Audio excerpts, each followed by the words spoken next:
That morning began like any other in Maplewood, a small town surrounded by golden hills and quiet streets. Margaret, a widow for over a decade, rose early to make chamomile tea and feed the cat she called Mr. Whiskers. The kitchen clock read exactly 7:15 when she approached the window. It was the same ritual as always. Only, that day something seemed different. Mist covered the trees like a cotton blanket, and the distant sound of a train crossed the valley. Margaret loved to observe the world outside, feeling that the windows were like eyes to other lives. But as she adjusted her lenses, she noticed movement in the house next door. Her new neighbor, Helen, stood in the garden, motionless, staring at the ground as if she had lost something precious. The unsettling detail was, she was holding something in her hands, something wrapped in white cloth. Margaret blinked, trying to get a better look. Her heart raced for no apparent reason. She knew she shouldn't interfere, but her curiosity got the better of her. "I wonder if she's okay," she wondered. "Before I continue, I want to say that I ask God to bless you with all His infinite love, giving you much health, peace, joy, and faith, because we can never lose faith in God, because He will never abandon us, because His love is eternal and infinite. I also take this opportunity to ask that you like the video and subscribe to the channel. This helps me a lot, thank you." Helen, the new neighbor, was a reserved-looking woman, always wearing a hat and gloves, even in the summer heat. She had moved in a few months ago, and no one knew much about her. There were rumors. Some said she was the widow of a war veteran, others swore she had come from California fleeing something. Margaret didn't like gossip, but a part of her wanted to understand the mystery surrounding this woman. Something about her seemed to carry a deep pain. The days passed slowly, and Margaret's curiosity grew. Every morning, she sat in the armchair by the window, covered in her blue blanket, discreetly observing the neighboring yard. One day, Helen was watering the flowers. The next, she was talking to someone unseen. And one night, Margaret swore she heard a cry coming from that house. A cry of a child. But Helen lived alone. That troubled Margaret's heart. She knew what it was like to miss a son. Her own, Michael, lived in another state and rarely called. Perhaps that was why she felt such empathy for her neighbor. There was something maternal in her instinct, something that compelled her to find out what was happening on the other side of the fence. But that Sunday morning, Helen did something Margaret would never forget. It was early, and the sun was still rising timidly over the hills. Helen left the house with a wooden box in her hands. She looked around, making sure no one was seeing her, and began digging a small hole in the garden, right under the old apple tree. Margaret felt her heart beat faster. What was she burying? An album? A memory? Or something worse? Margaret's mind began to spin stories. Maybe it was just a box of memories. Or maybe it was something no one was meant to see. The sound of the shovel digging into the earth seemed like a whisper of a secret. Helen wiped her hands, knelt, and said a brief prayer before returning inside. Margaret couldn't look away. The mystery consumed her. For the next few days, Helen acted normally. She greeted neighbors with a shy smile, took pies to the local church, and even volunteered to help with a charity bazaar. Nothing about her seemed suspicious. But for Margaret, that box in the garden was like a thorn stuck in her heart. She couldn't sleep without thinking about it. What would a woman hide under the apple tree? She kept thinking. One afternoon, while washing dishes, Margaret heard a loud noise outside. She looked out the window and saw Helen lying on the ground in the backyard. Without hesitation, she rushed to her aid. The woman looked pale and weak. "I'm fine. Just dizzy," Helen murmured, trying to get up. But Margaret noticed something strange. An antique necklace with a gold medallion gleamed around her neck. A medallion engraved with the name. Michael. Margaret stood still. Michael was her son's name. How could that woman have a locket with his name on it? She tried not to show surprise, but her heart was pounding desperately. Helen noticed her curious gaze and hid the necklace under her coat, quickly changing the subject. "Thank you, dear. I just need some rest." Margaret smiled, but inside her world was spinning. That night, Margaret couldn't sleep. The name, the medallion, the buried box, it all formed an impossible puzzle. She decided to pray. She asked God for wisdom, to avoid rash judgments. As she spoke to Him, she felt a sudden peace, as if something were preparing her for what was to come. God, if there is something I need to see, show it to me by your will, she whispered. And it seems he heard. Because the next morning, something inexplicable happened. The ground in Helen's yard was disturbed, as if someone had dug it during the night. Helen, for her part, looked distressed, pacing back and forth. Margaret watched from her window, trying not to attract attention, until Helen looked up, and their eyes met. For a moment, time stood still. Helen looked scared, almost panicked. And then, without a word, he ran inside and locked the door. Margaret stood there, motionless, holding the curtain with trembling hands. What's happening to her? He thought. But what Margaret didn't know was that Helen had recognized something in that window. Something that would change their fates forever. That night, the wind blew hard. The trees swayed as if whispering ancient secrets. Margaret looked out the window and saw something that chilled her soul, a dim light coming from Helen's house. And for a brief moment, a shadow appeared in the upstairs window. It wasn't Helen. It was a male figure. Margaret recoiled, terrified. "My God," he whispered. "Who else is in there?" She considered calling the police, but something in her heart told her to wait. Maybe it was imagination. Maybe it was a reflex. But the feeling that something dark was happening only grew. When morning came, Helen didn't appear in the garden, or at the post office, or at the church. It was as if she'd disappeared. Margaret felt a shiver run down her spine. Then, upon opening her own door that morning, Margaret found something on the floor. A beige envelope, with no return address. Inside was just a single sheet of paper, with a handwritten sentence. "Stop looking out the window, Margaret." She dropped the envelope. The ground seemed to disappear beneath her feet. How did this person know her name? Who had placed this on her doorstep? She looked around. No one was on the street. Only silence and the distant sound of church bells.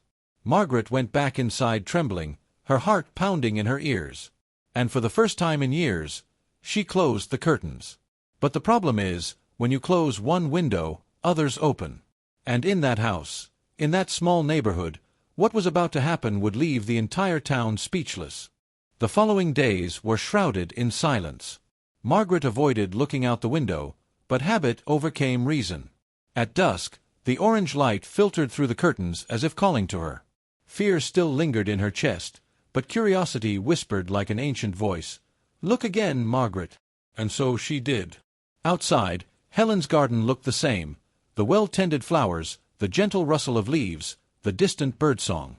But something was off. Near the apple tree, there was a fresh mark in the earth, as if someone had dug up and reburied something in a hurry. Margaret felt her stomach churn. The memory of the note on her door came back like a thunderclap. She decided she needed answers. She grabbed a light coat, took a deep breath, and crossed the yard, pretending to rake leaves. Each step was a challenge to her own courage. The cold evening wind made the gate creak as if in protest. When she reached the fence, she saw something glinting on the ground on the other side, a small golden key. Margaret knelt, reaching between the fence boards until she reached the key. It was light, cool, and delicately shaped, as if it belonged in an antique box. She looked around. No one seemed to be watching. She tucked the key into her apron pocket and hurried back home, trying to pretend nothing had happened. But her mind was buzzing with questions. That night, she barely slept. Every time she closed her eyes, she saw the name Michael engraved on Helen's locket. Was it a coincidence? Her mother's heart told her not. Margaret prayed again, asking for clarity. And as the moonlight streamed through the window, she felt something different, a gentle pull, as if God himself were saying, "You are about to discover the truth." The next morning, Margaret decided to go to church. She needed to talk to someone she could trust. Pastor Gregory, a calm-spoken man with a serene gaze, greeted her with a smile. She told him what had been happening, the mysterious neighbor, the buried box, the golden key. He listened silently, then simply said, "Not everything that shines comes from darkness. Sometimes it's God's light calling you to act in faith." Those words echoed in her mind. That afternoon, Margaret decided to face her fear. She returned to the window and watched Helen. Her neighbor was kneeling in the garden, praying beside the apple tree. There was something sacred about the scene. The sunset bathed everything in golden hues, and Helen's face seemed peaceful, almost at peace. Margaret felt a pang of guilt for being so suspicious of her. But suddenly, Helen stood up, looked around, and began digging again. Only this time, she didn't pull out a box. She put something new into the hole. Margaret couldn't see what it was, but she noticed a metallic glint. So Helen hurriedly covered the hole and went back inside, locking the door. This rekindled Margaret's curiosity. As night fell, a storm began to gather. Lightning streaked across the sky, and the wind seemed to howl between the houses. Margaret felt her heart pounding, as if something were about to happen. Then a deafening clap of thunder lit up the garden, and for a brief moment she saw someone standing beside the apple tree. It wasn't Helen. It was a man. Fear froze Margaret. She ran to the phone, but when she looked again, the figure had disappeared. "Lord, what's happening?" she whispered in prayer. The cat, frightened, hid under the sofa. The whole house seemed to breathe tension. And then, knocks on the door. 3 slow, heavy knocks, echoing like in an old movie. Margaret hesitated, her heart pounding. "Who is it?" she asked. No answer. She opened the door slowly, and the wind rushed in, scattering papers and curtains. But there was no one there. Only a package wrapped in brown paper, left at her feet. Inside was an old Bible, with a red ribbon marking a verse. Luke 12:2. There is nothing covered that will not be revealed, nor hidden that will not be known. Her hands were shaking. This couldn't be a coincidence. Someone wanted her to find out something. And suddenly, the golden key she had found gleamed in the lamplight. Margaret felt an inexplicable certainty. The key and the Bible were connected. But how? And why? The next morning, she decided to visit Helen. She brought an apple pie, a gesture of friendship and an excuse to come into the house. Helen opened the door with a nervous smile. "Oh, Margaret, what a nice surprise," she said, hiding something behind the door. Margaret noticed, but pretended not to understand. She walked in, taking in every detail of the house, the scent of lavender, the old portraits, the distant ticking of a grandfather clock. In the hallway, there was a table with photo frames. One of them caught her eye, a picture of a young soldier. Margaret approached, and her blood ran cold. It was Michael, her son. Helen noticed the look and quickly took the photo. "Oh, sorry, that's an old memory," she said, visibly nervous. Margaret swallowed, trying to remain calm. But her mind screamed, "Why does Helen have a picture of my son?" The tension in the air was almost palpable. Helen poured coffee, trying to change the subject, but Margaret could barely swallow. Then, discreetly, she glanced at the table next to her, a small box locked with a gold padlock. Its shape was identical to the key she'd found in the garden. Her heart nearly stopped. When Helen walked away to get sugar, Margaret couldn't resist. She touched the box. The wood was antique, and the padlock had the same design as the key now burning in her pocket. For a moment, she considered testing it. But Helen returned before she could try. "Are you okay, dear?" she asked, smiling tightly. "Yes, of course," Margaret replied, her voice trembling. In the days that followed, Margaret obsessed over the box. She tried to convince herself to forget it, but each sunset seemed to call her back. And one afternoon, as the sky turned orange and violet, she summoned courage. She waited for Helen to leave the house and, discreetly, slipped into the backyard. The back door was ajar. A gentle breeze pushed her inside. The house was silent. The living room clock read 5:30. Margaret walked slowly down the hall, her heart pounding in time with her steps. The box was there, on the table. He took the key, took a deep breath, and turned the lock. The click seemed to echo throughout the house. Inside were old papers, a wedding ring, and a yellowed photograph. When she saw the photo, Margaret let out a muffled gasp. It was her, young, smiling, holding a baby. And beside her, her husband. But behind the photo, a note in shaky handwriting, "To Helen, with eternal love, Michael." Margaret felt the ground disappear. Her son had met Helen? But when? And why? She barely had time to react. Footsteps sounded behind her. Helen stood there, in the doorway, her eyes brimming with tears. "I tried to hide it, Margaret. I swear I tried, but the past always comes back."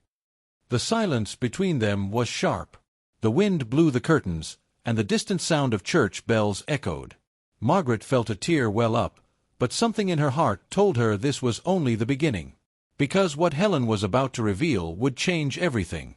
And the garden, that same garden golden with sunset, still held secrets that even Margaret could not imagine. The morning dawned silently, almost still. Margaret awoke to the soft sound of rain falling on the roof, that sound that always brought back memories of childhood. She got up slowly, still dazed by everything she had discovered the day before. The photo, the box, the inscription. It all seemed like a confused dream. But Helen's eyes, brimming with tears, were too real to forget. As she opened the curtains, Margaret noticed something lying on the balcony. A wet piece of paper, dancing in the wind. Curious, she opened the door, and there it was, an old black-and-white photograph, covered in raindrops. Her heart sank. In the photo, Helen and Michael stood side by side, smiling, holding a baby in their arms. A baby who looked so much like the grandson Margaret had never met. Her hand shook. This didn't make sense. Her son had never mentioned a woman named Helen, much less a baby. "Oh my God, what's happening?" she whispered, tears coming without warning. She sat in the porch chair, hugging the photo to her chest, as if trying to protect the past that had just crumbled. Across the street, a curtain moved. Someone was watching. At that instant, Margaret knew she wasn't alone. A black car drove slowly past, stopping for a second in front of the house. The driver, wearing a hat, seemed to stare at her. Then he sped off, disappearing into the fog. A shiver ran down her spine. The coincidences were turning into warnings. And deep in her heart, Margaret knew Helen hadn't told the whole truth. Late that afternoon, she decided to visit her neighbor again. But when she knocked on the door, no one answered. The house was locked and the lights were off. The silence was profound, almost oppressive. Margaret walked around the side and peeked through the kitchen window. Everything was in order, except for one thing: the golden box was no longer on the table.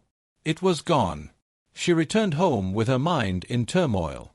The portrait was still in her hands, now dry and carefully tucked away in an envelope. She decided to show the photo to Pastor Gregory the next morning. But that night, before she could fall asleep, something unexpected happened. A soft sound of music came from the backyard. It was an old melody, a lullaby. Margaret stood up, her heart pounding. The music was coming from Helen's house. It was impossible. No one was there. She opened the window and saw a dim light flickering inside the neighboring house. She considered calling the police, but something inside her, perhaps the voice of faith, made her stay. She grabbed her flashlight and coat and walked across the garden in the light rain. With every step, she remembered the words of the Bible, "Do not fear, for I am with you." The back door was unlocked. Margaret pushed it open slowly and entered. Music drifted from upstairs. She climbed the stairs, each step creaking as if whispering secrets. When she reached the hallway, she saw something that made her shiver. On the floor, a row of old photographs, scattered as if someone had left them there on purpose. Each photo showed Michael at different stages of his life. She knelt, running her fingers over each one. On the last one, Michael stood in a hospital, smiling weakly, with Helen beside him. On the back was a date, the same month and year he supposedly had the accident that took his life. "My God," Margaret murmured. "That means she was with him when—" But before she could finish the thought, a shadow moved behind her. Startled, she turned around suddenly. No one. Just the sound of rain beating against the windows. But the living room clock began to chime, even though it wasn't on. 1, 2, 3, 12 chimes. Midnight. Margaret felt the air grow heavy. Something was wrong. She ran to leave, but as she passed the kitchen, she noticed something on the table, an open letter with her name written on it. To Margaret, from someone who loved her son more than life itself. She took the letter home, fighting back tears. She sat at the kitchen table, lit a candle, and began to read. The words were intense, almost poetic. "Michael saved my life. When everyone else turned their backs on me, he gave me faith, love, and hope. And he asked me to hold on to something until the right moment. If you're reading this, it's because the time has come." Inside the envelope was a small silver key. Another key. The symbol engraved on it was an angel, just like the one in the ancient Bible. Margaret felt her heart race. 2 keys, 2 women, 1 secret. The time has come, but for what? The next morning, Margaret went to the attic, a place she hadn't visited in years.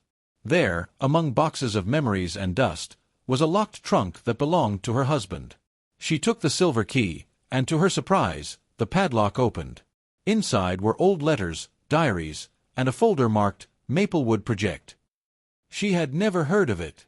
Leafing through the papers, he discovered something startling: medical documents, confidential reports, and a list of patients from a military hospital. Helen's name was there. And so was Michael's. They had both been part of the same experimental program during the 1980s, designed to care for traumatized veterans. Michael had been a volunteer. Helen, a nurse. Margaret put her hands to her mouth in disbelief. Then everything began to make sense: the necklace, the photos, the closeness between them. Helen had loved her son. And the baby in the photo, perhaps it was the son he'd never had the chance to introduce to his mother. Tears fell silently. She felt a mixture of pain and gratitude. He loved, and was loved. But something still didn't add up. Why so much secrecy? Why hide the box, the letters, and now this key? As he tried to figure it out, he heard footsteps on the porch. Slowly, he approached the window, and saw Helen, drenched in rain, holding something in her arms. It was the same white cloth she'd carried weeks before. Margaret opened the door without a second thought. Helen fell into her arms, exhausted, crying. "I tried to protect you, Margaret. But there are things you need to know. He didn't die the way they said." The world seemed to stop. Margaret felt her legs weaken. "What are you saying?" she whispered. Helen held her hand, her eyes filled with pain. "The accident was covered up. He discovered something he shouldn't have." Margaret's heart felt like it was breaking. Helen continued, "The box you saw in the garden contains evidence. Letters, photos, documents. He wanted you to know, but he asked me to wait for the right moment." Margaret tried to hold back the tears, but they came like a tide. "And that baby in the photo?" she asked. Helen took a deep breath. "He's my grandson. Michael's son."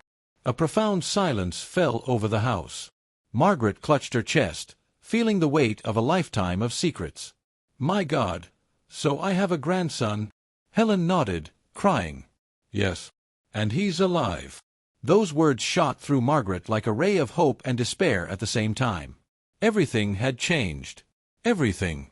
But before she could ask any more questions, Helen fainted. Margaret rushed to her aid, calling 911.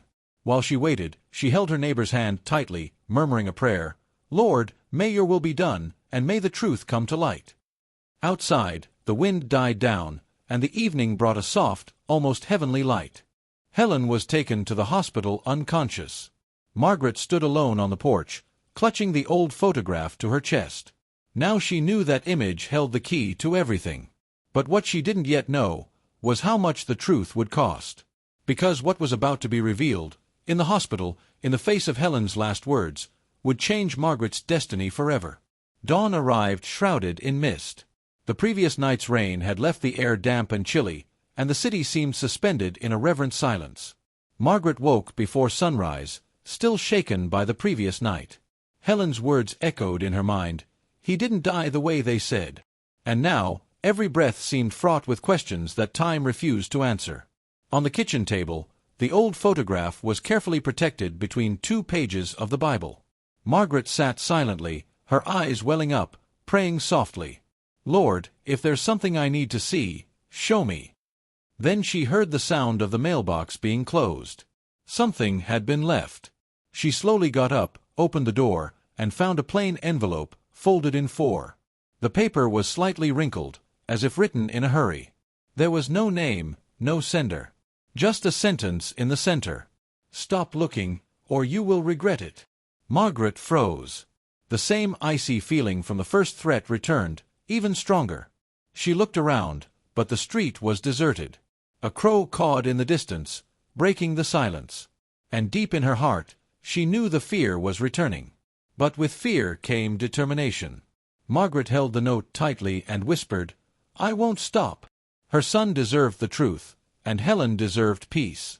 He went back inside, grabbed a thick coat, and walked to the hospital. Helen was still in the hospital, and Margaret needed to hear it again. Something was telling her time was running out. Maplewood Hospital smelled of disinfectant and old memories. Entering the room, Margaret found Helen pale but conscious. Her weak gaze lit up at the sight of her. "You came," he murmured. Margaret nodded. "We need to talk." Helen took a deep breath. "There's an envelope hidden behind the angel painting in my room. Get it before someone finds it." Margaret mentally noted the words, holding her friend's hand. Helen smiled slightly.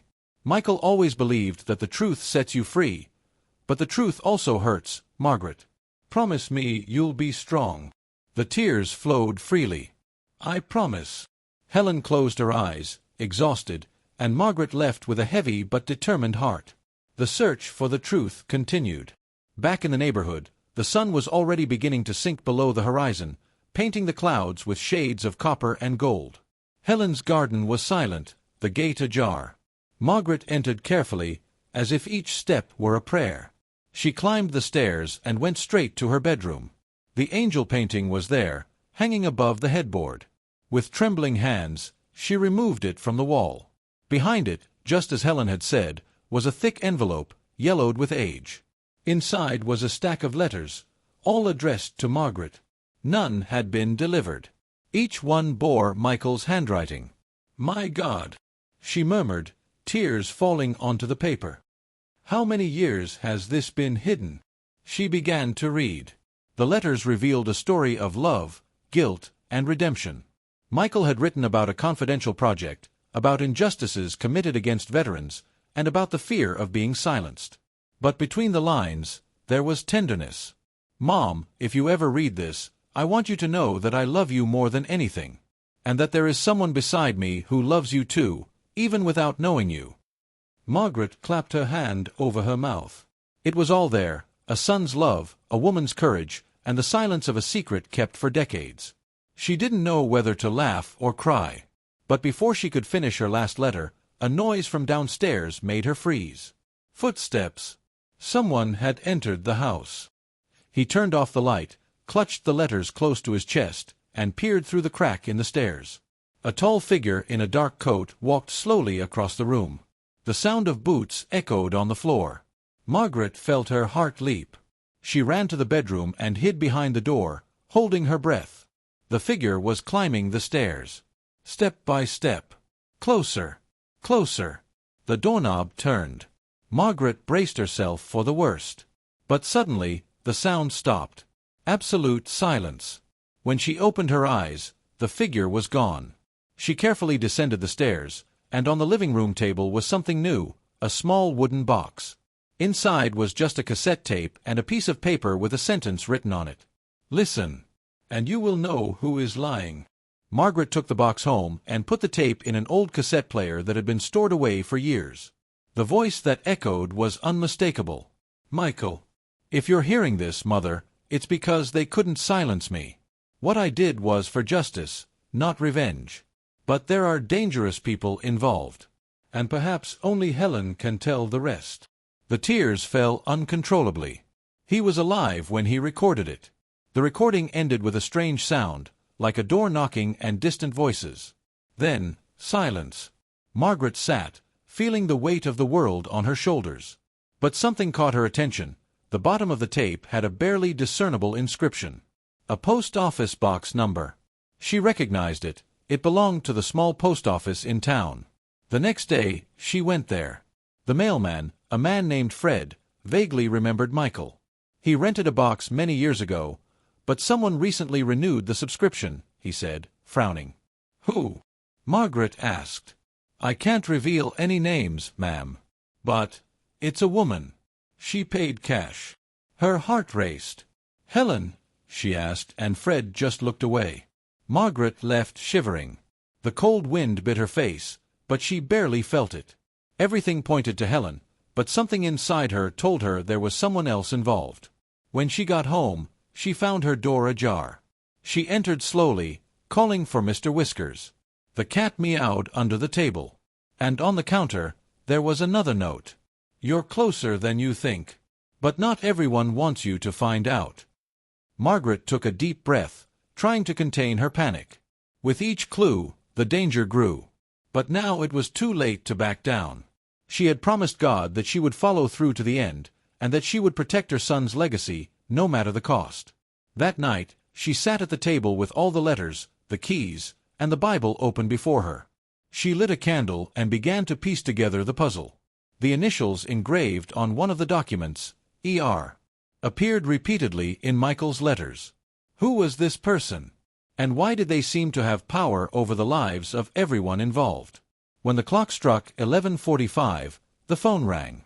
Margaret answered, her voice trembling. On the other end, a male voice said simply, "You found something you shouldn't have. Get out of town." And the line dropped.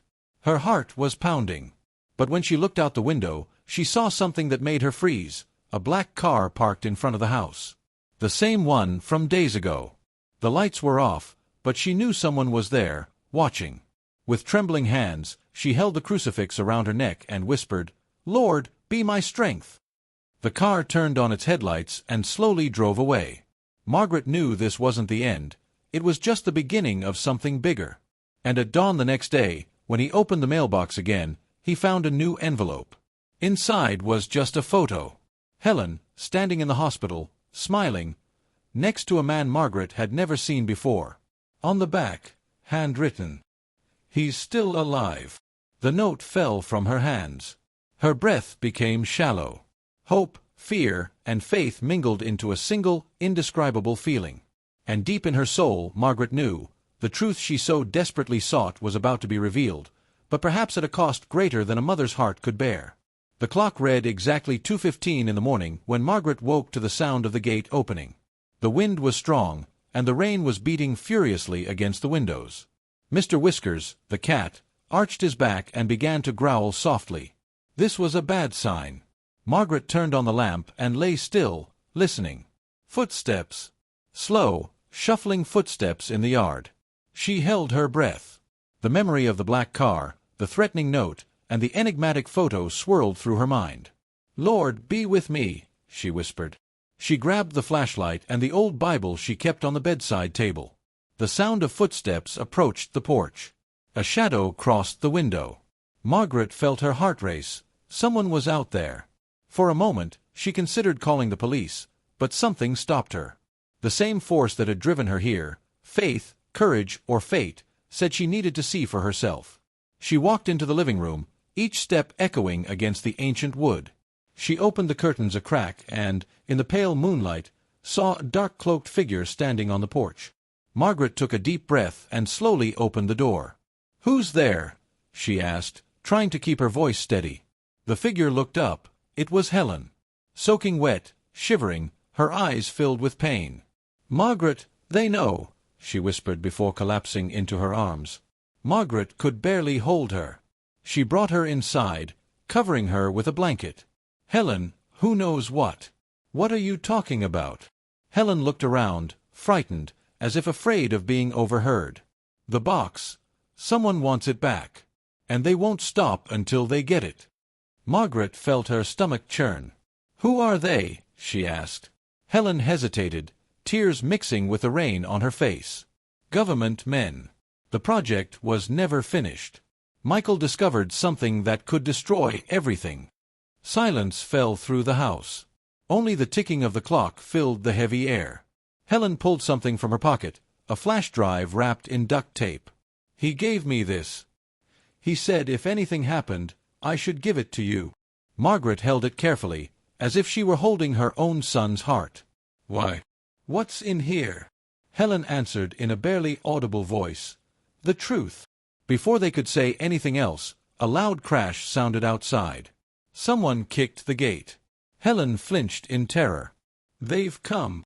Margaret turned off the lights and pulled her into the hallway. They both hid behind the stairs, listening to heavy footsteps approach the door. 3 loud knocks echoed through the house. "Open up, Mrs. Collins. We know you're there." Margaret felt her blood run cold. No one but the mailman and the pastor knew her full last name. The sound of the voice was masculine, authoritative. She held the cross around her neck and whispered, "I won't open it." Silence. Then a second crash, someone trying to force their way in. Helen wept softly, repeating, "They can't take it, they can't take it." Suddenly, the noise stopped. The wind blew, and everything went quiet. Margaret waited for long seconds before moving. When she finally summoned the courage, she went to the window. The gate was open, but no one was in sight. Only fresh tire tracks in the mud. "They've returned to the car," she thought. But upon closer inspection, she noticed something even more frightening, a wooden cross embedded in the lawn, painted red. Margaret fell to her knees, weeping silently. Helen approached, trembling. "It's a warning," she said. "They leave this when they want to silence someone." Fear turned to despair. Margaret took the flash drive, placed it inside a Bible, and murmured a prayer, "God, keep our lives and the truth we do not yet understand." Then the phone rang. She hesitated, but answered. "Mrs. Collins," said an unfamiliar voice. "If you want to save Helen, go to Maplewood Bridge, now. Bring back what she hid." Before he could answer, the connection dropped. Helen went pale. "Don't go," he said. "It's a trap." But Margaret felt deep in her soul that she had to go, not out of courage, but out of love. He put on his coat, pocketed the flash drive, and left. The rain pelted her face, and the wind seemed to push her back, but she kept going. When she reached the bridge, the streetlights flickered like faint hearts. A black car was parked nearby. The passenger door opened slowly. "Get in," a voice said from inside. Margaret froze. Slowly, a figure emerged from the car. A tall man with gray hair and a firm gaze. "I'm David Reynolds. I was Michael's partner. He trusted me," he said, showing an old military badge. "You're lying," Margaret replied, but his gaze seemed sincere.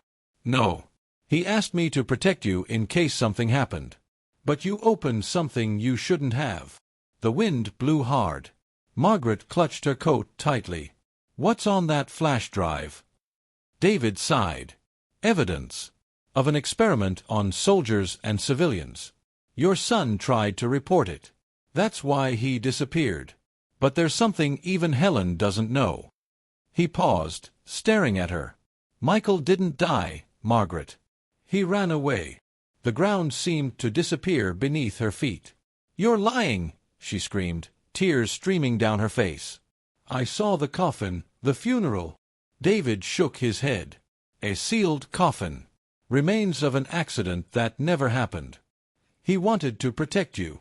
Margaret staggered, holding onto the bridge railing. "If he's alive, where is he?" David hesitated. "I know he tried to find you, but someone stopped him. And that person is closer to you than you know." Thunder split the sky like a sentence. Margaret tried to process the words, but the sound of an approaching car interrupted everything. Headlights blinded them for a moment. When she regained her vision, David had already disappeared. Only the echo of his words lingered in the air. "Closer to you than you think." Margaret returned home in tears. When she entered, she found Helen kneeling, praying aloud. "They tried to take me, Margaret. But God brought me back." Margaret rushed over and hugged her, unable to hold back her tears. "Helen, he's alive. Michael is alive." Helen looked at her, her face in shock. "What?" Margaret nodded, sobbing. "I heard it from a man who said he fought alongside him." Helen clapped her hands to her mouth, her body trembling. "My God," she murmured. "So there's still hope." But the relief was short-lived. A clang came from the kitchen. The window had been shattered. An envelope slid across the floor. Margaret picked it up carefully. Inside was a single sentence. "If he's alive, it's because someone protected him. And now she's going to pay." The two looked at each other, terror growing. Who does he mean by her?" Margaret asked. Helen took a deep breath, tears welling up. "He's talking about me." Margaret tried to answer, but the words wouldn't come. The clock struck 3 in the morning. Outside, the storm was subsiding. Inside, another was beginning, the storm of truth. Helen looked at the crucifix on the wall and whispered, "Before dawn, you will know everything. The whole truth about Michael, about me, and about who is really behind all this." Margaret sat up, her heart pounding. Outside, the wind was calming, but inside, the world was falling apart. And as the first light of the sun crept over the hills, Margaret realized that tonight's visit had not only brought fear, it had brought the beginning of the revelation that would change her life forever. The sun rose timidly, streaking the sky with shades of gold and gray. Margaret still sat on the sofa, unable to sleep. The house was plunged into a heavy silence, broken only by the ticking of the clock on the wall. Helen remained quiet, holding a cup of tea that had already gone cold. The previous night still throbbed between them like an open wound. "You said I would know everything before dawn," Margaret began, her voice firm, though her heart trembled. Helen took a deep breath. "Yes, it's time." She stood, walked to the window, and looked out at the garden. "The place where it all began," she said. Margaret moved closer, unsure if she wanted to hear what would come next. But she knew she had to. The truth required courage. Helen closed her eyes for a moment and began, "When I was 22, I was volunteering as a nurse at a military base in Virginia. It was the summer of 1982. That's where I met Michael." Margaret felt the air leave her lungs. Helen smiled sadly. "He was different. Kind. Compassionate. He talked about you all the time." Helen's eyes filled with tears. "He taught me faith. He said you raised him with love and that God was always the center of your life. And that's what drew me to him, that light that came from within." Margaret could barely breathe. "So you fell in love?" Helen nodded. "Yes. But love came with a price." She explained that during that time, the government was conducting secret tests on veterans suffering from post-war trauma. Michael discovered that the medications being used were harming the patients and began hoarding evidence. "He unintentionally implicated me, Margaret. I helped him hide documents, copy reports. And when they found out, we were hunted." Margaret clapped her hands over her mouth. "My God," Helen continued, "Michael knew he wouldn't make it out alive if he continued. So he planned to disappear. He faked his own accident with the help of a friend, David Reynolds. I stayed behind, guarding everything he left." Margaret's tears fell uncontrollably. "And for all these years, you lived with this alone?" Helen nodded. "Alone, and with a terrible burden." She turned to face her. "The box you saw buried in the garden didn't just contain memories. It holds the original recording of Michael denouncing those responsible. But there's something else." Helen hesitated. "A letter he wrote to you before he disappeared. I didn't have the heart to deliver it." Margaret stared at her. "Why?" Helen lowered her head. "Because he asked me not to do it until it was safe. And I thought it never would be." Helen's voice cracked. "He trusted me, but I failed, Margaret. I should have come to you sooner. I should have told you everything." Margaret stepped closer, taking her hands. "You didn't fail, Helen. You survived. And that, too, is faith." The two of them were silent for a long moment. Outside, the wind gently rustled the apple tree leaves. Helen wiped away her tears. "But there's something you don't know yet. Something that will change everything you think about me." Margaret frowned. "What?" Helen took a deep breath, as if sinking into memories too old to bear. "I wasn't just the woman he loved. I am the mother of his grandson." Margaret felt the ground disappear. The words echoed like thunder. "My grandson." Helen nodded, her eyes welling up.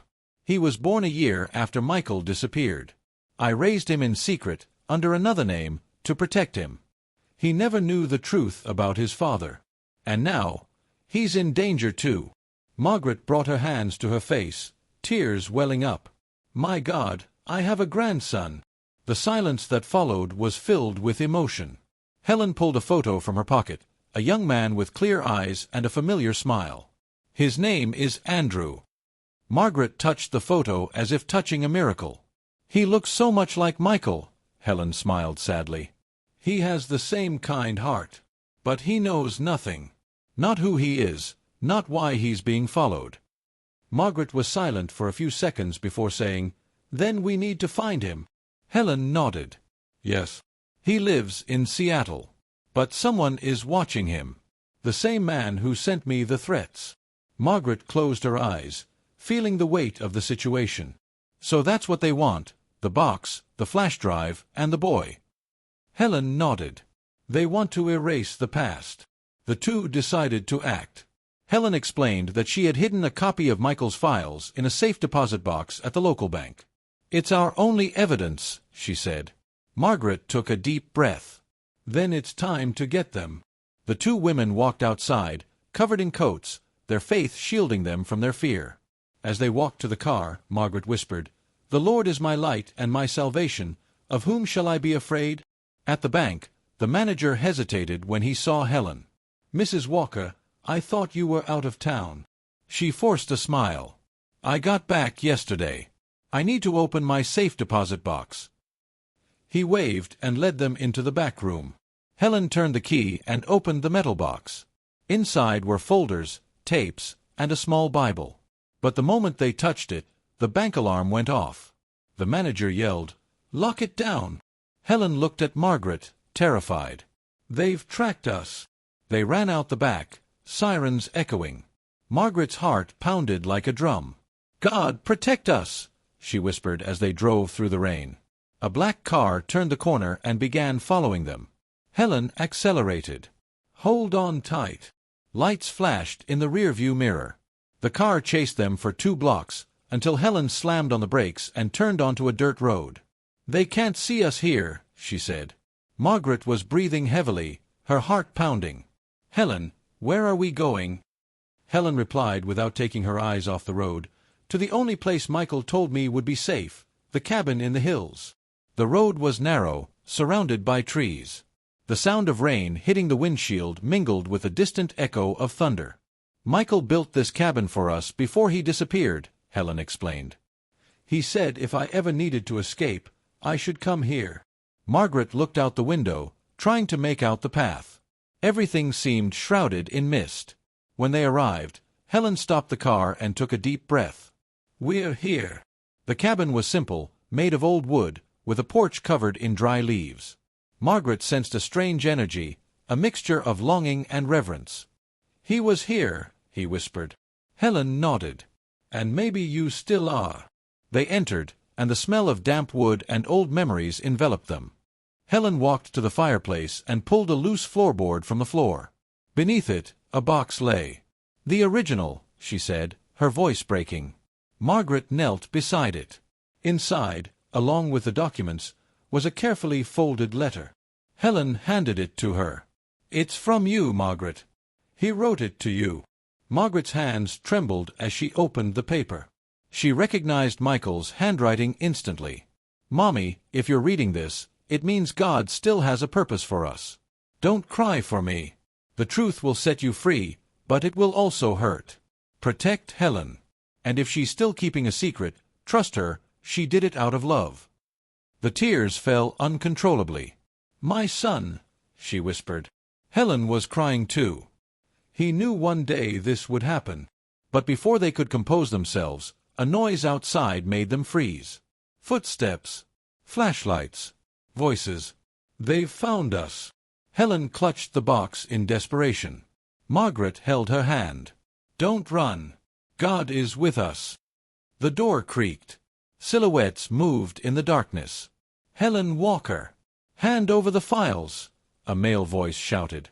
Helen looked at Margaret, tears streaming down her face. "Promise me you'll take care of Andrew." Margaret cupped her face. "I promise." Then Helen shoved the box into her hands and ran outside. "Helen!" Margaret screamed, but it was too late. The sound of gunshots echoed through the forest. The world stopped. "Oh my God, no!" Tears blinded her eyes. But suddenly, silence. Margaret ran out into the rain. She found the lantern lying on the ground, but no sign of Helen. Only a gold bracelet engraved with a name. Michael. Margaret held her to her chest and fell to her knees. "Lord, what more do I need to see?" The rain washed over her face, mixing with her tears. She looked up at the sky and whispered, "Your will, Lord, your will." In the darkness, something flashed. A distant figure walked slowly through the trees. Margaret wiped away her tears and tried to focus her eyes. Her heart raced. The walk, the posture, there was something familiar there. "Michael!" she called, her voice breaking. But the figure vanished into the mist, leaving only the echo of hope and a new mystery to unravel. The night had passed without sleep.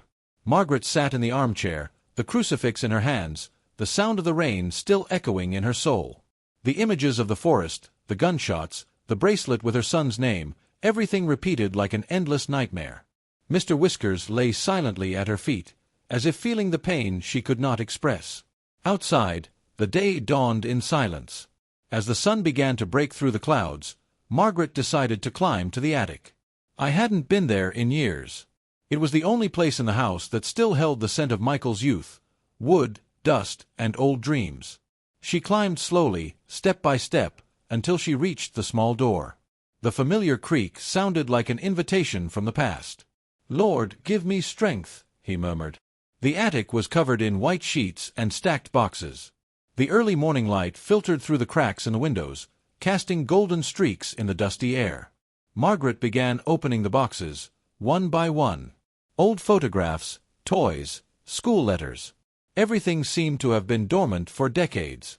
Until something in the corner of the room caught her eye, a tall mirror, covered with a dark cloth. Her heart raced. Margaret approached slowly, holding out her hand. The cloth was damp, cold. When she pulled it away, the mirror revealed itself to be majestic and antique, with a silver frame and angel designs around the edges. She looked at herself, and for a moment, she swore she saw someone else reflected there. A young woman in a blue dress, smiling. The reflection flickered and disappeared. Startled, Margaret took a step back. "No, it must be the light," she murmured, trying to convince herself. But something made her move closer again. There was an inscription engraved on the bottom edge of the mirror. "Everything that was forgotten still lives in you." She ran her fingers over the letters, feeling a shiver run down her spine. That sentence seemed to speak directly to her soul. Suddenly, a long-lost memory began to surface. Margaret saw herself, years ago, holding little Michael by the hand, walking into an antique shop in downtown Maplewood. "Can I buy it, Mommy?" the little boy had asked, entranced by a dust-covered mirror. She remembered smiling and saying, "One day it will be yours." The same mirror. The same shine. The tears came without warning. The mirror had belonged to Michael, and now it seemed to hold more than just memories. Margaret knelt before it, touching the glass carefully. "My son, what do you want to show me?" At the same moment, a beam of light shot through the attic and reflected in the mirror, illuminating a small metal box lying behind a trunk. With trembling hands, she picked it up. Inside was a gold locket, identical to the one Helen wore, and a yellowed note. The note read, "If you have found this, it is because the time has come. The mirror will show what the eyes cannot see." Margaret felt her body shiver. It was Michael's handwriting. She looked back at the mirror, now covered in a light mist. Something was changing on the surface of the glass. The window's reflection faded, giving way to a distorted image, a hospital room. Margaret held her breath. In the image, Helen sat beside a bed, holding the hand of a man on an intubation. His face was Michael's. "Oh my God!" she whispered, tears streaming. The mirror seemed to reveal fragments of the past, as if trying to tell her what really happened. The scene changed. Now Michael was awake, writing something in a notebook. Helen was crying. He spoke with difficulty, but Margaret could read his lips. "Tell her I love her." Margaret's heart nearly stopped. The image dissolved, and the mirror reflected only the attic. She fell to her knees, weeping, but something inside her calmed. Michael wasn't lost. He still lived within her. Suddenly, a loud knock sounded downstairs. 3 sharp knocks on the door. Margaret froze. "Not again," he muttered. He ran to the attic window and looked. A black car was parked in front of the house. But this time, someone got out. A tall man in a dark coat, walking slowly toward the door. Margaret recognized that walk. The same one from the forest. Her heart raced. "It can't be," she whispered. She ran down the stairs as fast as she could and opened the door, her breath catching. The man removed his hood. Gray hair, tired eyes, and a weak smile. "Mom." Margaret felt the world spin. "Michael." Her voice was shaky, barely audible. He nodded. "It's me, Mom. I'm back." The tears came before reason could catch up. Margaret rushed to hug him, feeling the warmth of the son she believed lost for so long. "You're alive. Thank God you're alive." Michael wrapped his arms around her. "It took a while, but I'm finally home." They stayed like that, holding each other, for long seconds that felt like eternity. When they finally pulled away, Margaret looked at him with teary eyes. "Why, my son? Why did you let me believe you were dead?" Michael sighed. "It was the only way to protect you. There were powerful people involved. If they knew you existed, they would use you against me." Margaret shook her head, still in shock. "And Helen, did she know?" Michael looked down. "She was the only one who helped me. She saved everything she could, including my son." Margaret smiled through her tears. "Andrew," Michael nodded. "Yes. He's all I have left." But relief quickly turned to tension as Michael looked at the mirror in the attic. "Did you find him?" he asked. "Yes, and he showed me you." Michael paled. "So they know."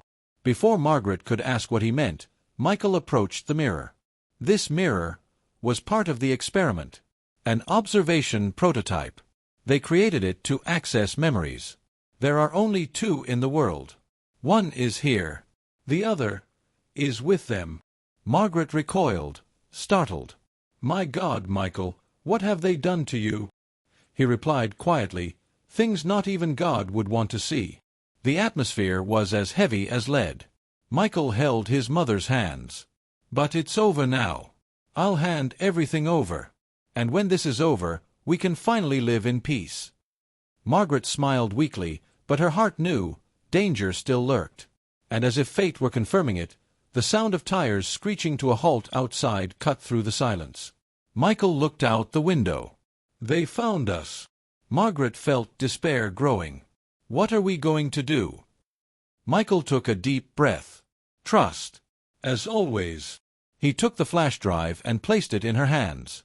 "If I don't come back, give this to Pastor Gregory. He'll know what to do." "Don't say that!" she screamed, tears streaming down her face. Michael smiled. "God has never abandoned me, Mom. And He won't abandon you." The two embraced once more, and Margaret felt time stand still. Outside, the sound of doors slamming and voices approaching. "They're surrounding the house," Michael said. Margaret ran to the mirror. "Maybe we can hide." But when she looked into the glass, she saw something different. The reflection showed the same attic, only empty. Neither of them was there. Michael looked too. "The mirror is showing another timeline." Margaret didn't understand. "What do you mean?" He took a deep breath. "An alternate memory. A path that can still be followed." The glass began to pulse with a blue light.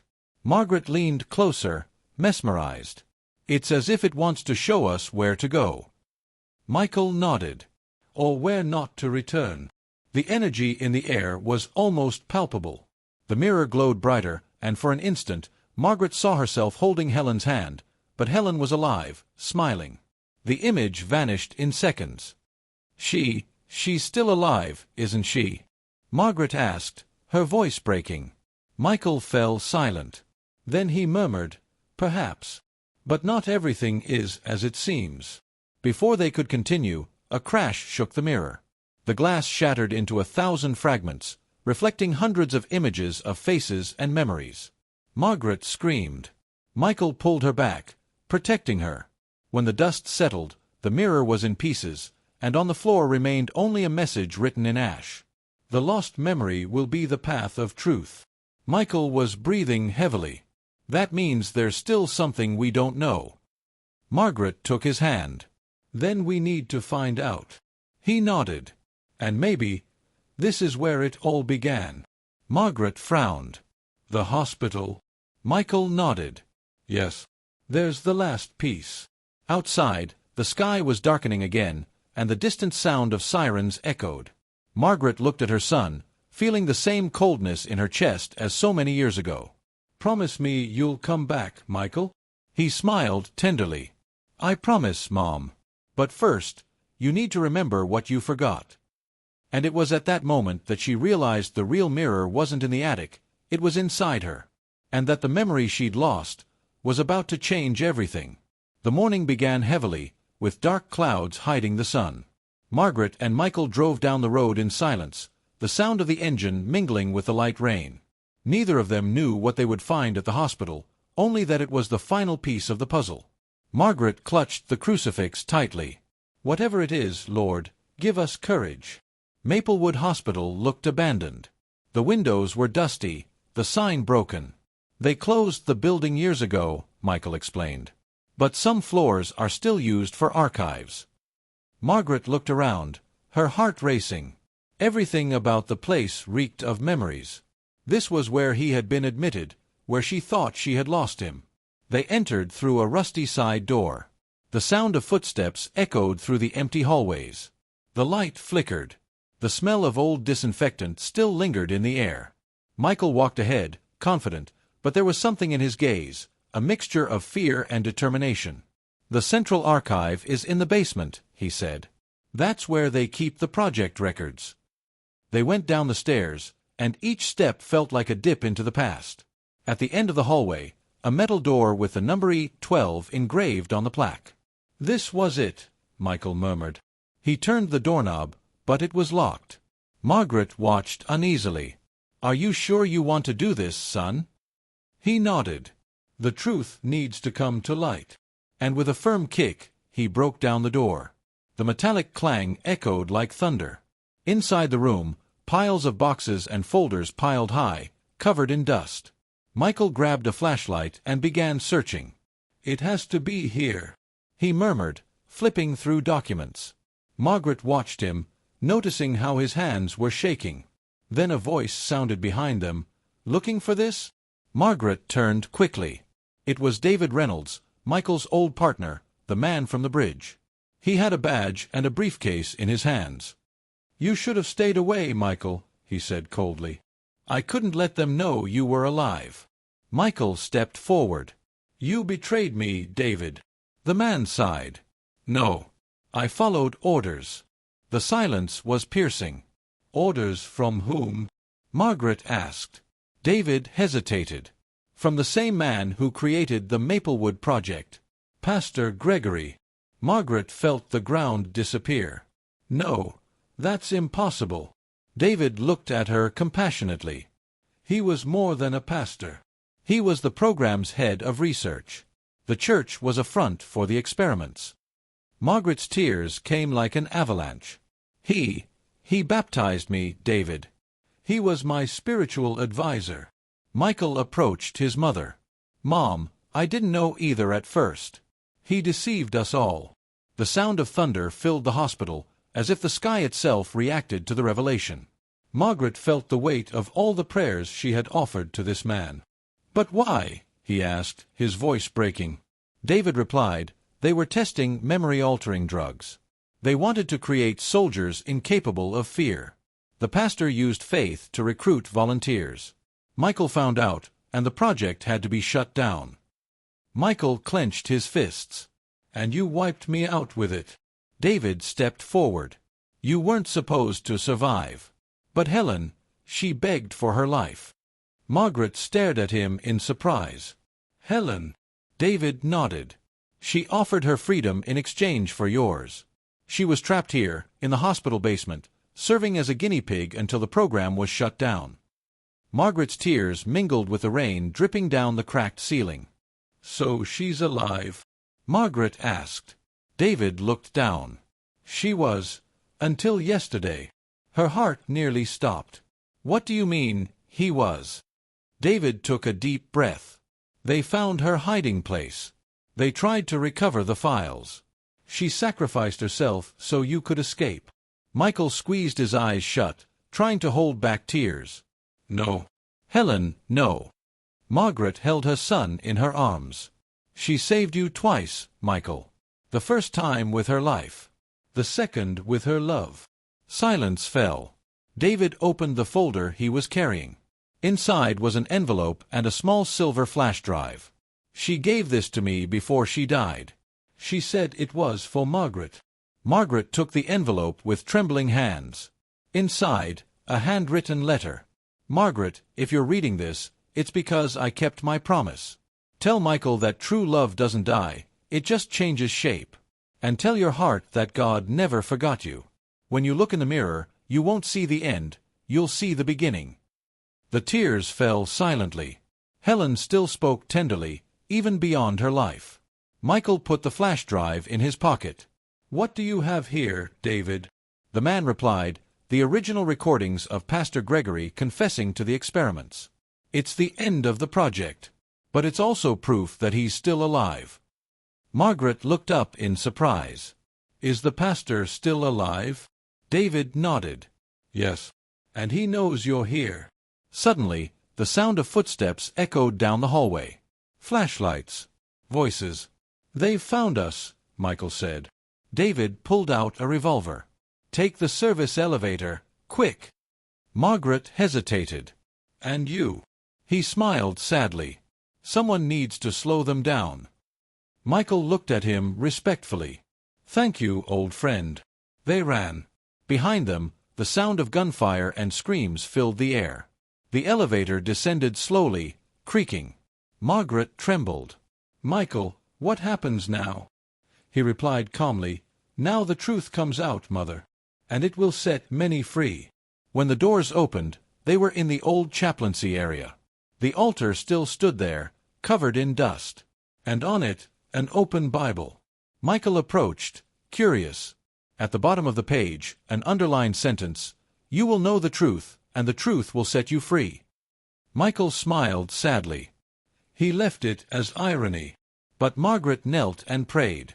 Lord, transform this pain into light. May the evil that was done here serve to awaken good. A deep peace washed over her, even amidst the chaos. Then, a metallic sound. Someone behind them. Margaret turned, and there it was. Pastor Gregory, alive, older, but with the same serene look she knew. Margaret, he said, his voice calm, you don't understand what you're doing. Everything I've done has been for the good of humanity. Michael stepped forward. You destroyed lives. Gregory sighed. Every sacrifice requires pain, Michael. Your mother knows that. Margaret stared at him. You used God's name to do evil. That is the cruelest sin. He stepped closer, holding out his hands. There is no absolute good or evil, Margaret. Only choices. But before he could touch her, a sound echoed. A gunshot. Gregory fell to his knees in surprise. Behind him, David held the gun, panting. There will be no more wrong choices, Pastor. The old man fell to the floor, and silence fell over the hospital. Margaret knelt, weeping, but inside her was a strange sense of release. Is it over? She asked. Michael replied, Not yet. The worst secret is still hidden. They grabbed the briefcase and left the building in the rain. The sun was beginning to rise, tinging the sky with gold. Margaret looked at the horizon, exhausted. And now, my son, Michael replied, now we need to find Andrew. He's the last link. Margaret smiled with sadness and hope. Then may God guide us to him. As they walked toward the car, Margaret looked back one last time. The hospital, silent, seemed to breathe old memories. In the reflection of the windows, she swore she saw Helen's smiling face. Thank you, she whispered, her voice breaking. And at that moment, the sun broke through the clouds, illuminating the road. But what Margaret didn't know was that the pastor's confession had only been the beginning. The truth still came at a price, and that price would soon be exacted. The road back to Maplewood seemed longer than ever. The sun was rising behind the hills, tinging the world with coppery, melancholic hues. Margaret kept her hands tightly in her lap as Michael drove in silence. Each lost in their own thoughts, both knew that what they would find in the garden would change everything. When they arrived, the neighborhood was still asleep. Helen's house was silent, surrounded by wilted flowers and memories. The gate creaked open, and the wind carried the scent of apple trees. Margaret walked slowly to the backyard, the very place where, weeks before, it had all begun. "This is it," Michael said, looking at the damp earth beneath the tree. "Where the past was buried." Margaret knelt, smelling the damp earth. For a moment, he closed his eyes and prayed. "Lord, may this earth reveal not only pain, but also redemption." Michael picked up a shovel and began digging. Each movement stirred up fragments of time, dry leaves, ancient roots, and finally, a metallic sound. The sound echoed like the heartbeat of a memory coming to life. The box was there. Dark wood, scarred by time, but intact. Margaret held it reverently. "Helen protected it to the end," he murmured. Michael wiped the surface, revealing something engraved on the lid: "Truth flourishes where there is forgiveness." Tears came involuntarily. "She knew we'd get here," Margaret said, her voice breaking. Michael opened the box carefully. Inside were several things: old letters, tapes, photographs, and a small, blue-covered notebook. Margaret recognized it immediately. It was Michael's diary when he was a boy. She leafed through the yellowed pages and, among them, found an envelope addressed to her.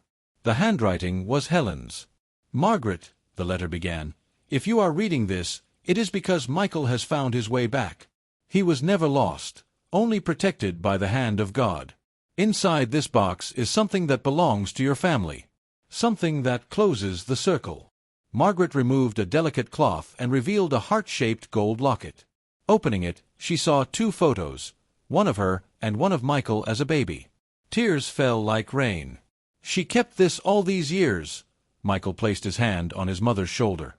"She believed in us, even when the whole world doubted us." Margaret smiled through her tears. "And God believed in us too. He never abandoned us." At the bottom of the box was an old videotape with the name Maplewood Project, Confidential. Michael held the tape thoughtfully. "This is everything they tried to hide." But Margaret looked at the blue notebook. "And this is everything God wanted us to remember." She opened the diary to a marked page and read a sentence she had written when Michael was 8. "Mom says that God speaks softly, but if we listen with our hearts, He always answers." The silence of the garden was sacred. The sound of the birds, the scent of the flowers, the light wind, everything seemed orchestrated for that moment. Margaret closed her diary and looked up at the sky. "Thank you, Lord, for giving me back what I thought was lost." Michael knelt beside her. "Mother, there's something else here." He pulled out a small envelope sealed with the church seal. Inside was a photograph. The picture showed Helen, Michael, and a baby in her arms, Andrew. But on the back, there was something written in blue ink. "When the apple tree blossoms again, the son and grandson will be together." Margaret's heart skipped a beat. She knew this was coming. Michael nodded, overcome with emotion. "Then it's time to find him." Margaret closed her eyes, trying to picture Andrew's face, the grandson she'd never met. "What does he look like?" she asked. Michael smiled. "He has the same curious look I had as a child, that's what Helen said." The tears fell once more. "So he has the same look your father had too," Margaret replied tenderly. Suddenly, the sound of footsteps made them turn. A young man stood at the gate, backpack slung over his shoulders, his face half hidden by the sunlight. "Excuse me, are you Margaret and Michael Collins?" The voice was firm but gentle. Margaret froze. "Yes. Who are you?" The young man took a deep breath. "My name is Andrew Walker. I think you know me." Time seemed to stand still. Margaret dropped the shovel. "My God!" Michael stepped forward, his eyes welling up. "Andrew, is that you?" The boy smiled nervously. "Helen, my grandmother, left me a letter before she died. She told me to come here to look for you." Margaret ran to him and hugged him as if she had known him all her life.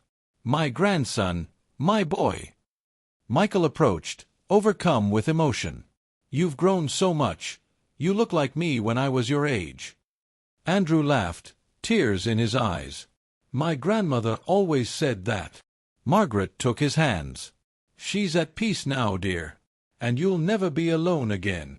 The trio stood in silence, united beneath the apple tree that had witnessed so many secrets and promises. Then Andrew looked at the open box. "Is this what she told me to protect?"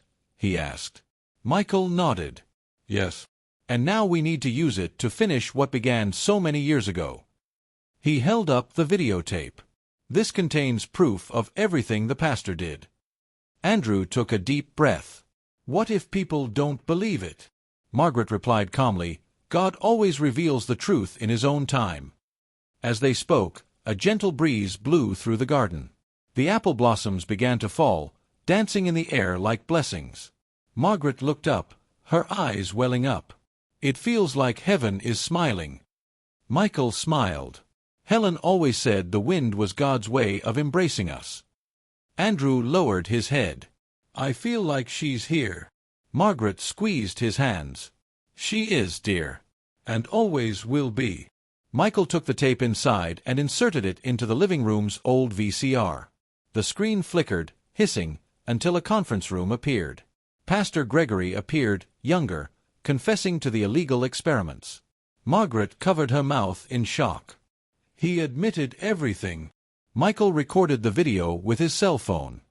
Now no one can deny it. The sun was beginning to set, painting the sky orange. Margaret, Michael, and Andrew walked out into the garden. The apple tree glowed in the late afternoon light. Margaret knelt, placing Helen's bracelet on the empty box. She fulfilled her mission. "Now it's our turn." Michael nodded. "Justice begins with truth, but ends with forgiveness." Andrew looked at the grandfather he'd never met and then at the grandmother he'd just met. "Do you think God really intended it to happen this way?" Margaret smiled. "Nothing happens by chance, my love. Sometimes God breaks our hearts to make room for more love inside." Michael looked at her tenderly. "I always knew you were the strongest part of our faith." A peaceful silence enveloped the three. The wind blew again, and an apple fell from the tree, rolling to Margaret's feet. She caught it and smiled. "A new beginning." Michael looked up at the sky. "Helen, we did it." And for an instant, Margaret swore she saw a feminine figure of light among the apple tree's leaves, smiling, serene, free. But the tranquility was short-lived. A distant noise shattered the moment. The sound of a car pulling up in front of the house. Andrew looked apprehensively. "Who could it be?" Michael frowned. "Maybe someone discovered we have the tape." Margaret felt her heart sink. The engine cut off. Footsteps approached. And then, a sharp knock on the door. Michael looked at his mother. "Stay behind me." Andrew picked up the Bible from the table. Margaret took a deep breath, whispering a prayer, "Lord, guide us again." The door opened slowly. A silhouette appeared in the golden evening light. Margaret put her hand to her chest, in disbelief. "No, this isn't possible." Because whoever was standing there, alive, rain-soaked, and with a calm look in their eyes, was Helen. For a moment, no one moved. The figure standing in the doorway seemed like something out of a dream.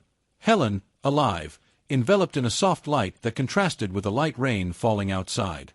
Margaret put her hand to her chest. "Helen, my God, you're alive." Tears came before reason could catch up. Helen smiled tenderly. "I promised I'd come back." Michael rushed to her, hugging her tightly. "I thought you were dead." Helen sighed. "Almost. I was rescued by a member of the hospital medical staff before everything collapsed. He kept me hidden until it was safe to return." Margaret wrapped her arms around her, her heart overflowing. "Oh, Helen, you have no idea how much we prayed for this moment." The house seemed to breathe a sigh of relief. The past was finally becoming present. Andrew approached timidly. "Grandma." Helen looked at him, tears streaming down her face. "My love, you've grown so much." They hugged for a long time, as if trying to make up for all the lost years. Margaret watched, overcome with emotion, murmuring softly, "Thank you, Lord.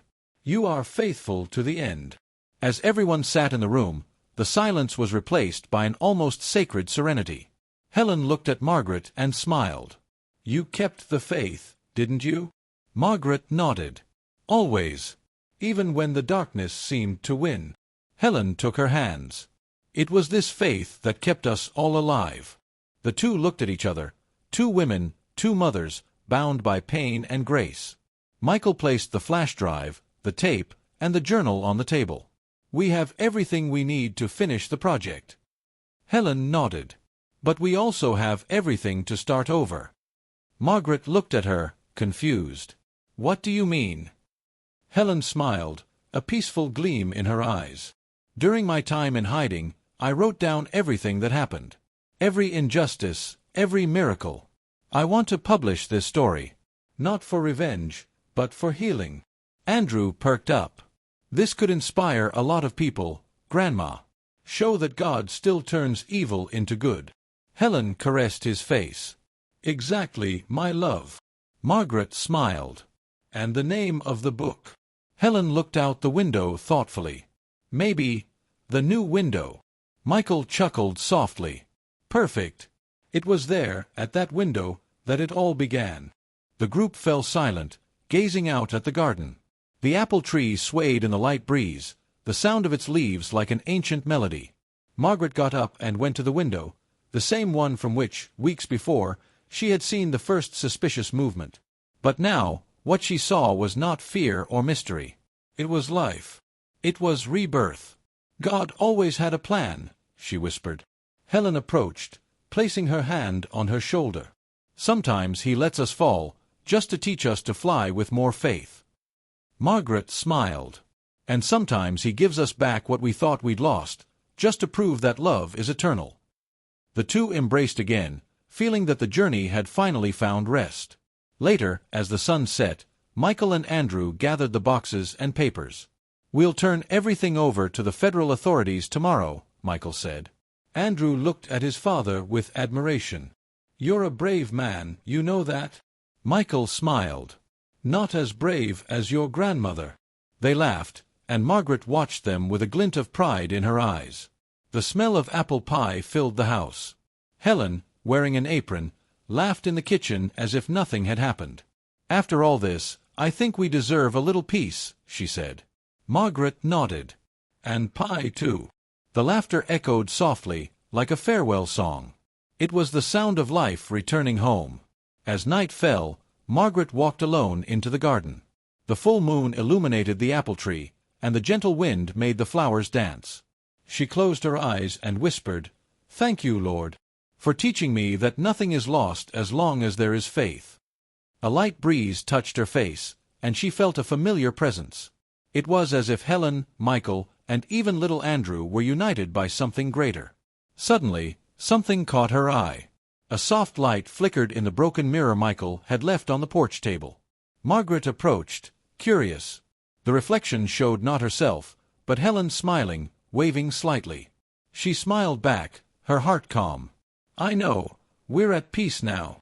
The reflection faded slowly, like a farewell. The next morning, the city looked different. The local newspaper carried the headline, Secret Project Exposed, Victims Finally Recognized. Margaret read the news silently, tears in her eyes. Michael placed a hand on her shoulder. It's over, Mom. We made it. She smiled, but knew the true end wasn't the stories, it was the new beginning of souls. Helen, now more frail, sat on the porch with Andrew. You know, dear, sometimes the most important windows aren't in houses, but in our hearts. He smiled. And what do you see out your window now, Grandma? Helen looked at the horizon. I see forgiveness. Margaret, listening in the distance, smiled too. And I see hope. In the days that followed, Margaret began opening her window every morning to give thanks. The sun streamed in, and the scent of flowers filled the air. Her fear was gone, replaced by a sense of purpose. Sometimes she thought she saw Helen walking through the garden, but she was never startled. She didn't go away, she would say. She just walked through the window of eternity. Michael and Andrew started a small foundation in memory of the project survivors. The name they chose was simple, Luz de Maplewood. Margaret attended the inauguration, reading a verse Helen had underlined in her Bible. For weeping may endure for a night, but joy comes in the morning. People applauded, and her heart felt light, filled with gratitude. Time passed, and the garden flourished more than ever. Margaret, her silver hair now shining in the sun, still began her day the same way, with a cup of tea, gazing out the window. But now, what she saw was a reflection of Grace. "It all began here," he murmured. "And everything was reborn here, too." The cat, old and lazy, slept at the foot of the chair. One afternoon, Andrew came into the room with an envelope. "Grandma, a letter came for you." Margaret opened it and read. It was from a woman named Sarah Reynolds, daughter of David, the man who sacrificed himself in the hospital. She said, "My father believed in you. He said a mother's faith could change the fate of the world." Margaret cried. He was right. At dusk, Helen and Michael sat beside her on the porch. "You know, Mom," he said, "when I was missing, the only thing that kept me going was imagining you looking out the window and praying for me." Margaret smiled. "And I never stopped." The sun was setting, gilding their faces. It was the perfect picture of redemption. Helen took her hand. "Faith isn't about seeing the whole path, Margaret. It's about taking the first step, even in the darkness." Margaret nodded, and discovering that God was already waiting on the other side. They both smiled, partners in a journey that time would never erase. As night fell, Margaret got up and went to the window one last time. The reflection showed not only the garden, but all the faces she had loved. Michael, Andrew, Helen, all together, laughing, free. A tear fell, but the smile remained. "Now I understand, Lord. What the neighbor saw through the window really changed her life. Because what she saw was God's love in action." She closed her eyes, taking a deep breath. The light breeze touched her face, and the apple blossoms swayed as if in greeting. And there, in that simple house, surrounded by memories and faith, a new window opened, not made of glass, but of eternity. And so, dear listener, we come to the end of this journey through the soul, through pain and the miracle of a new beginning. The neighbor who looked out the window wasn't looking for a mystery. She was looking for meaning. And in the reflection of the window panes, she discovered that love is the greatest secret God has ever revealed. What seemed like loss was actually the beginning of a new purpose. Margaret learned what so many of us have forgotten over time, that faith doesn't save us from storms, but it teaches us to dance in the rain. And maybe, if you look out your own window now, you'll realize that hope is still there, hidden in the little things, waiting to be noticed. How many times have you felt like her, alone, tired, feeling like the past took away all the good things? What if, in fact, God was just preparing you to see what you couldn't see before? Life always calls us to start over, even when we think it's too late. But it's never too late to forgive, to love again, to open your heart and let the light in. If this story touched your heart, it's because perhaps God wanted to remind you of something. You still have a lot to live for, and your faith can still light up someone's life. Don't keep the love inside you. Spread it, as Margaret did, by simply having the courage to not give up. Now I invite you to think. Have you ever looked out your window with the eyes of your soul? What does God want to show you if you just stop and listen? What if the next miracle story is yours? Before I go, I want to thank you for listening to the end. May God bless you with all His infinite goodness, granting you health, serenity, and faith. May He heal the wounds of your past and teach you to see the beauty of the mornings yet to come. And if this story touched you, my dear, like the video, subscribe to the channel and activate notifications to continue learning and feeling the power of love and faith in each new story. Remember, there is always a new window waiting to be opened. You just have to have the courage to look through it. And when the wind blows, know, it's just God reminding you that He's still there. Always has been. Always will be.